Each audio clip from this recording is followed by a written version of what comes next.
Back to the kitchen, where their fish pies are well underway. Kenny's mussels and kippers are cooked and his sauce is ready to go. Time to finish the rest of his filling. He softens spring onions in butter before frying his prawns until they have a bit of colour and finishes with a squeeze of lemon. So, prawns are just about coloured. Lovely. And they'll finish off cooking when I cook the fish pie in the oven. We've used king prawns. It adds nice texture to the fish pie because I'm not using any haddock or any cod in this fish pie. I'm going to struggle to compete with this one, Kenny. It looks amazing. But it's a classical though. Yeah. That's what the judges may look at. Kenny starts to build his individual fish pies with a layer of spinach which has been blanched and squeezed to remove excess water. And then what I want to do is just get the prawns. Yeah. And just basically just cut them into whatever mouse size chunks you want. So you're not going to put any sauce in there yet? You're not going to layer it I'm out? going to let it just drop down. OK.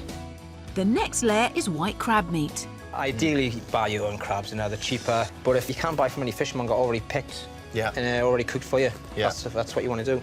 Kenny layers up the rest of his fish pies with cooked mussels, flaked Craster kippers and spring onions. Now it's ready for the white sauce.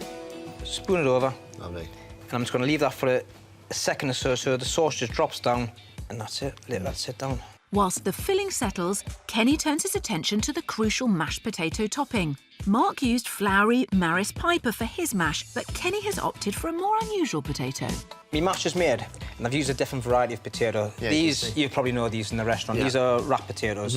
It's a French potato, but we grow them in the northeast. The thing with these, they're so waxy, which is great for potato puree or salads, and they've got a beautiful nutty flavour to them as well. And you can see there the difference in colour. Mine's just ordinary Maris Piper compared to your yellow. Exactly. This just adds a great texture for me. Yeah. Two different potato varieties, but which mash will the judges think is best for fish pie? To be honest, this is personal preference. Yeah. You know, you can spoon the mashed potato on top if you want it, or if you want to pipe it. And it's how you do it is entirely up to yourself. Yep. There's no right way or wrong way about it. You can make it as fancy or as simple as you can. The only thing I would do is not put too much on, because you don't want too much mash. Kenny finishes piping on his potato topping and he's ready to glaze his pies. So just a light little bit of egg wash. Not too much, you don't want that eggy flavour on top. And that's really more just to stick the breadcrumbs It is, yeah, and help a little bit of colour. Yeah. Exactly. Kenny combines grated Parmesan cheese and breadcrumbs and sprinkles over the pies to create a crispy topping. And they're ready to go into the oven at 180 degrees for 10 minutes. Time for Mark to get on with the rest of his fish pie. Right, so cracking on with mine. Sauce, exactly the same method as you, only I'm using the milk and cream, obviously, which we poached all the fish in. Yeah. It's got all the flavours of the onion, the cloves, and bay leaves as well. Yeah. And a little bit of smoked haddock. Mark gradually adds the fish poaching liquor to cooked flour and butter and whisks until smooth. He then adds water to get the sauce to the right consistency and to prevent it from being too rich. He then turns his attention to the pollock and smoked haddock, which is now cooled. If you flake that piece, it's just... Still translucent. Yeah, translucent, and, you know, that's just going to warm through. It's not going to be dry and overcooked. Yeah. So we put all of that into our bowl. These are frozen peas, obviously, best invention ever, I think. Yeah, fresh and juicy all year round. Pour some boiling water over them, defrost them, and that's it. Because, again, they're going to cook in the pie. Yeah. So peas in. He seasons with salt and pepper and adds both the zest and juice of a lemon for an extra citrus hit. So we've got our fish, our peas, our lemon zest and lemon juice. Some herbs in there now. Yeah. So, going to grab some parsley. Some basil. Yeah. I love basil, very fragrant, and, you know, no messing around here. This is... I've never seen basil in fish pie before. I mean, you know, it's got that... I mean, not too much, again, because it's got quite a strong, almost aniseedy flavour. Yeah. You just want a little bit just to kind of lift it again. So, herbs go in there. Kenny doesn't seem convinced by the basil in Mark's pie. What will the judges think? We get Oh, you're doing a big one. Oh, yes. Mark gently stirs through the sauce, taking care not to break up the fish, and the filling is done. Right, so into my dish. There's no messing. No messing. Straight in. And that is going to firm up slightly because, you know, the potato on top as well. Right, now, my little secret weapons. Boiled eggs. Yeah. Some people like it, some people don't. I love it. And again, I'm sticking true to my mum's recipe. Mark finishes layering on his controversial boiled eggs, and Kenny needs to check on his fish pie. So as you can see, Mark, it's just starting to bubble over now. Yeah. So I want to turn it from oven to grill now. And literally that will just hopefully caramelise the top. And I'm just going to open the door a little bit so I can keep an eye on it. With Kenny's pie browning under the grill, Mark needs to get on with his potato topping. And like Kenny, he's using a piping bag. So I go round the edge.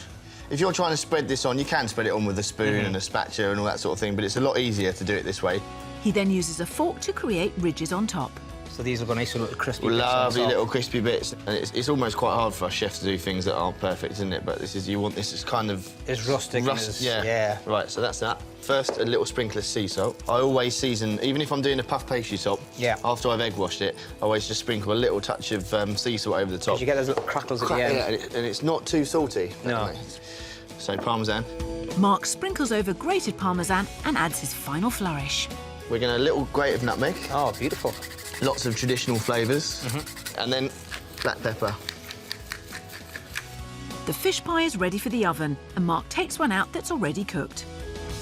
This has been in here for about 15 to 20 minutes. Yep.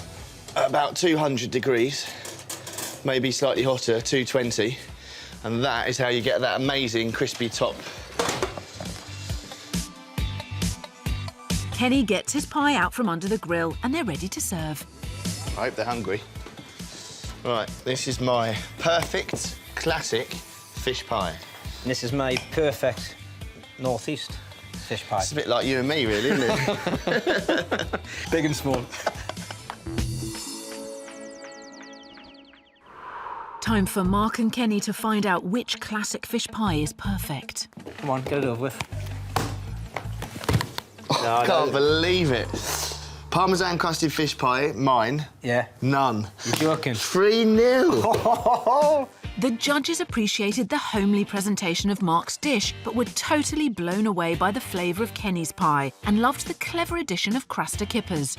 For a new take on a classic fish pie, use kippers instead of smoked haddock. And mussels, prawns and crab make a luxurious change from white fish.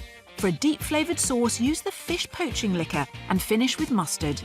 Parmesan crumbs add a lovely crunchy top. Perfect.